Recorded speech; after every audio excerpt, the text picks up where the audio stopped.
We live in an oversharing society.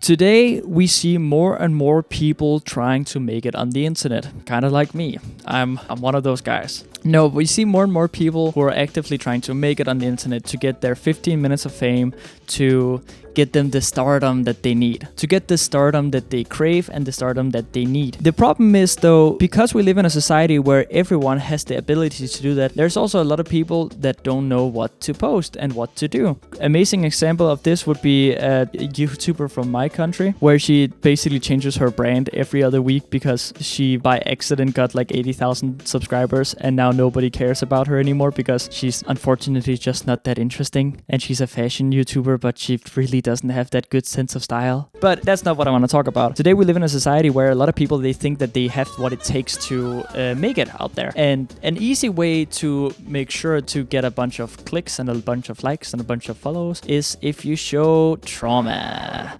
and oversharing. Now, what I want to talk about in this video is the concept of oversharing, the reasons why people overshare, and how I think it's detrimental and it's really bad for society as a whole.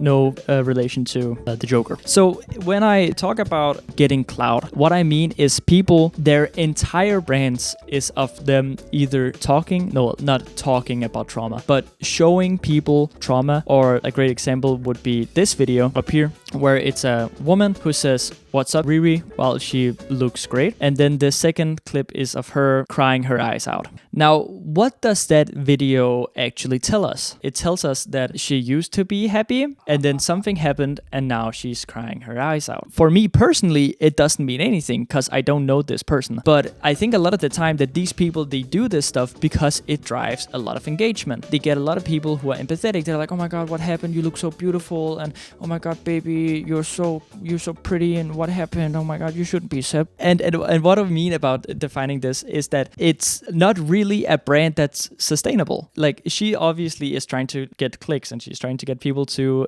like her as a person, and she's trying to get people to be sympathetic towards her. But the problem is that it's not a sustainable brand. Let's do the mental gymnastics and say that this was actually a stable brand, right? That would mean that she would always need to find something that would make her extremely sad. I can't see how that's really good for mental health. I thought this was about mental health. Wasn't this about mental health? That's what I mean when I say oversharing to farming internet points, or what I mean to get clout. Fun fact, I also mentioned this in my last video, but fun fact is that I have epilepsy, and I'm good. No reason to give me any sympathetic points. I have medicine. I'm all good. Nothing bad happened. I just kind of spilled coffee over myself a lot. Also, another little fun fact, they thought it was Tourette's for like 7 years until some doctor was like, maybe we should check this out. But what I wanted to say is that since I've been diagnosed with epilepsy, if I died of the illness and then somebody was at my funeral posting themselves crying over my death of epilepsy, I would shake all the way up from my coffin and put them in it. 100%. I would wake up shaking all the way down, like, and then I would put them in it. There's multiple different things that like really rub me the wrong way with this. I understand using your own trauma. I at least can understand, but a lot of people also use other people's trauma. There was a video that was sent to me of a girl filming herself being extremely happy that her friend that used to have an eating disorder, now she's eating cake, and she's so happy about that, which is great.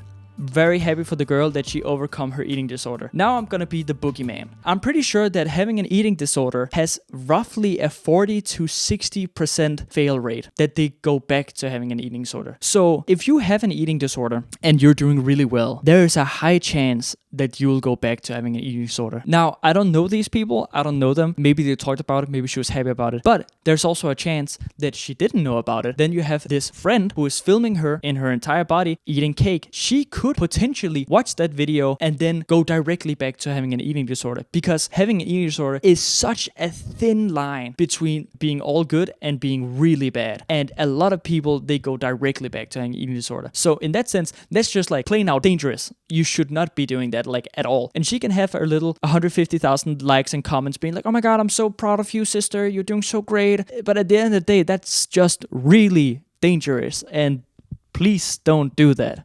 Thank you, God. Now I want to talk a little bit about why people can feel the need to overshare and why they can feel the need to trauma. And I'm gonna look at the math.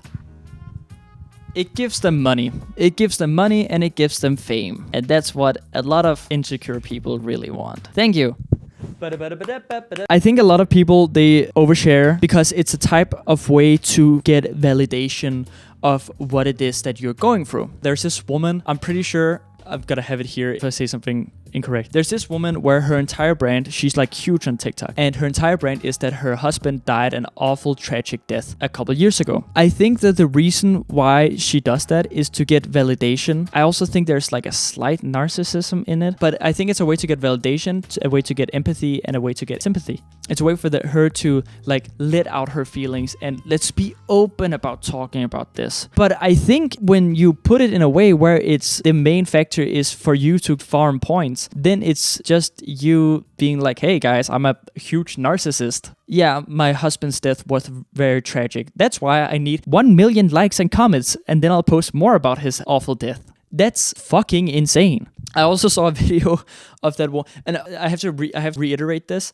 that like obviously it's extremely tragic if the husband actually is dead. I haven't fact checked it. It's very possible. I'm only talking about the fact of sharing it online. I saw a video of her where she was going up to I think it was like McDonald's workers, and then she went up to them and was talking about how this was her anniversary of her husband's death, the only thing that's giving her money and fame. She was like crying in the store talking to these McDonald's workers. Now I used to work at Square K, a gas station. Please don't sue me. And if a person did that to me, I would be standing there like completely frozen and be like, so do you want your hot dog or not? Because at that point, not only are you oversharing to people on the internet, that's people you can't see like that. I mean, it's not that big of a deal. But if you're oversharing to a direct person, now they have to listen to your trauma when they're just forced to be at work because they have to pay rent and live. I would be so fucking mad because that's not my job. Go to a psychologist, seek therapy, do something. Don't go up to a McDonald's worker who's living paycheck to paycheck and tell them about all this stuff thinking that they're gonna help. They're not gonna help. They can give you your burger and then move along, right? Now, if we want to talk a little bit about the algorithm and why this might be happening, I think a big reason is that the algorithm obviously works a lot on clicks and the click rate through and stuff like that. And this stuff is like porn for so many people. Like it hits like the dopamine of like, oh my god, this is so sad and this is so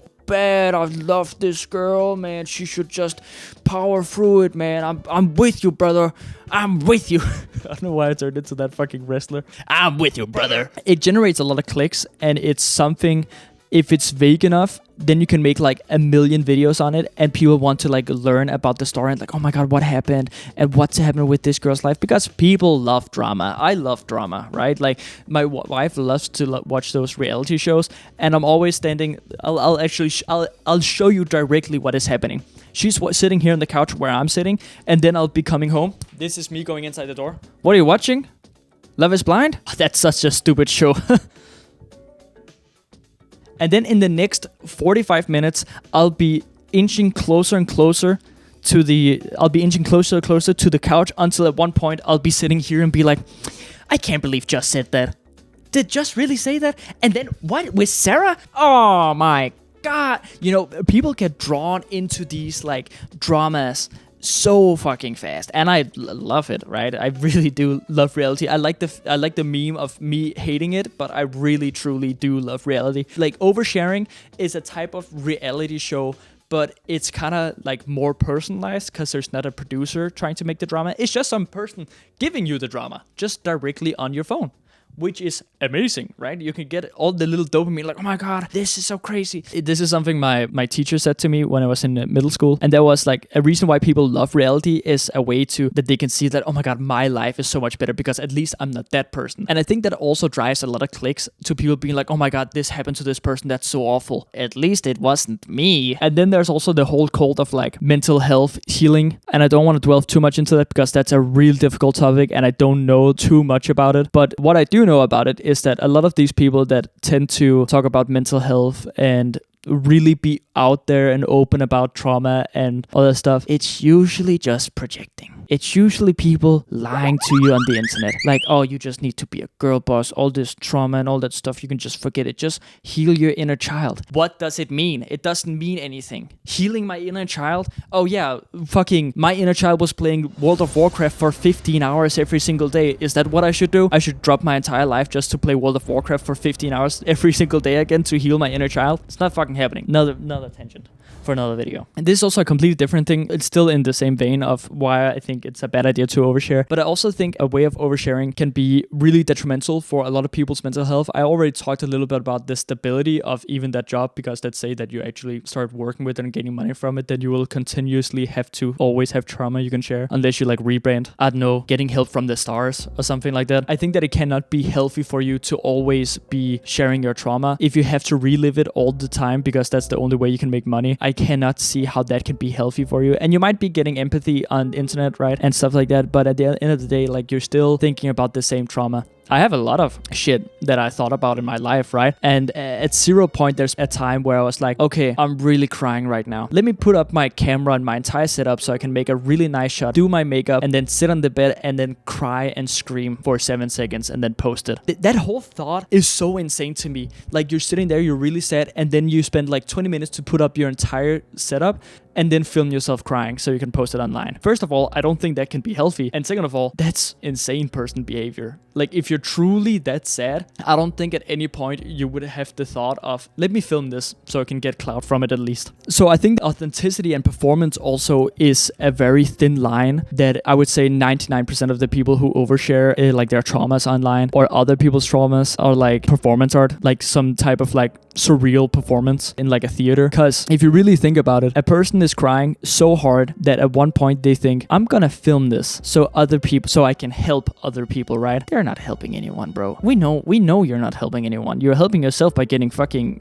internet fame for 15 minutes, right? So I think a lot of these people come from a wrong perspective in a sense, in that sense that they're thinking that they're gonna help someone, but they're not. They're just helping themselves. And I think a lot of these people know themselves like deep down subliminally, but it's like a straw man excuse, right? No, I'm doing this to raise awareness. Raise awareness of what? Being sad? I think most people knows what being sad feels like. Oh, this is to raise awareness of what happens after you go through a breakup. Damn, that sucks. You know, I don't want to sound like rude. I am a little bit rude though. Just like, I feel like my general, you know, you have the D&D chart, and I think my chart is like chaotic neutral. I think that's where I am like normally. Like, I'm not trying to be the bad guy. No relation to Billie Eilish. I also think that this can reflect a lot of societal norms with the whole oversharing thing. Because when I go online, I do it to have fun. And I feel like oversharing is like, I think it could be very detrimental, especially for young people, like their mental health, if the only thing they see online is people talking about how everything sucks and how they're so sad and why they're like really fucked up because of this thing happened or this awful thing that they're living through. I think it can be really bad for impressionable teens watching this. Like, there's also the whole thing with self-surveillance, which is another video I'll be making soon. But I think that it can make a cycle where they feel like the way to get like famous online is to do these, get really sad and like perform it out, which can make a lot of people like really depressed. I think that's just my own thought. I feel like these creators should be held up to, I'm calling it creators. I wouldn't really call it a creator because you're not creating anything. You're like doing a documentary of your own life, which is kind of weird. I mean, I guess that's creating. It's not like BBC is like not creating anything when they film like penguins. I think there's a responsibility at the creator of like, if you want to show your trauma, then I think it's really important. Obviously, if it's other people's trauma, then fucking cut that shit out unless they have given you direct consent that you can share this online. Because I don't want to hear anyone be talking about like shit I've been through without me knowing, or filming me having a seizure and then being like, oh my god, my friend used to have seizures all the time, but now he's on medication, now he doesn't have seizures, I'm so happy for him. I would kill them. No, I think that's fucking insane, and don't do that. But if you want to do that with yourself, well, I don't think it's fine. But I think there is a certain level of responsibility where like it should be like, if you do need help or if you do need stuff, then you can contact these people, or you can reach out to this and this if you're going through the same stuff as I'm doing right now. And a lot of these people don't do that because they don't care. They don't care. They only care about them getting the thousands of likes and the thousands of views and the thousands of whatever stuff, right? So yeah, they don't care. I'm sorry to break the illusion. I'm going through the fourth wall and reaching in. And like, they don't care. I'm sorry, they don't. But if you were to do it, then you should do it like that. Like, actually give people valid advice. But also, on the other hand, if you're already oversharing, then at that point you can't really give valid advice anymore because you're kind of going against what it is that you're trying to do. Yeah. I don't know. It's weird. I think a lot of the oversharing is a lot about not fostering a community of like help and like trying to get people to be more happy and more like with themselves. But I think it's way more about personal gain. Like the woman, I'll put it up again, the TikTok. She's very obviously not doing it to like show mental health and how she's feeling and stuff like that. She's doing it to gain followers. She's doing it for her own personal gain. And I think that can be extremely dangerous. And yeah, then I actually think I covered everything I wanted to talk about.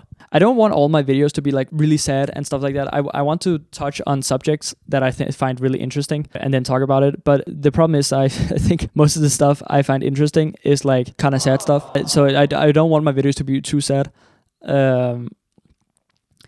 But at the end of the day, it also just like is stuff that I feel like needs to be talked about. And I think it's really insane and crazy how these people are like oversharing their stuff like this. Do you have any more jokes?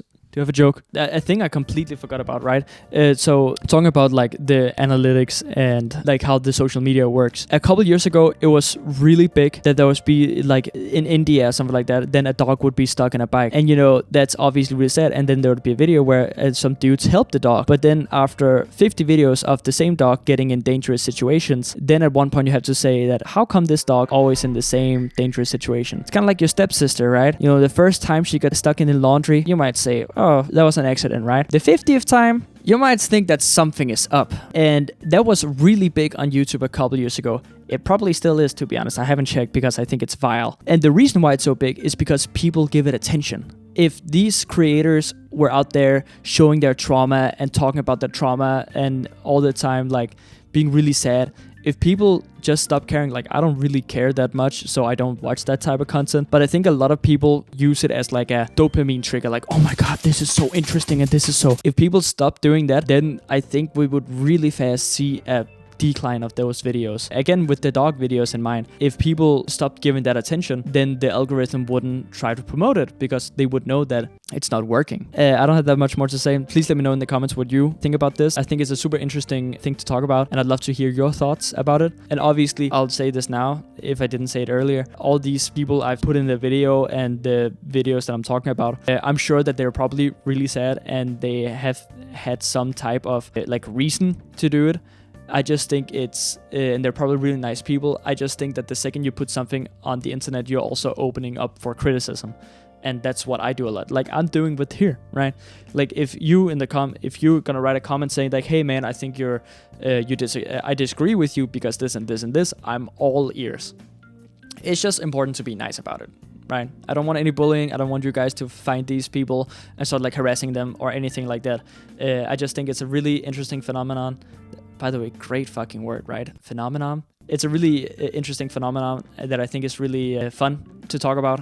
And it's something that I've been thinking a lot about lately. And yeah, I just wanted to share my thoughts and I'd love to hear your thoughts. Just let's be nice, okay? Play nice, boys. Other than that, thank you so much for watching. Subscribe if you like this video. Subscribe for more videos. I'm uploading every Tuesday, roughly, hopefully. And other than that, thank you so much for everything. Bye.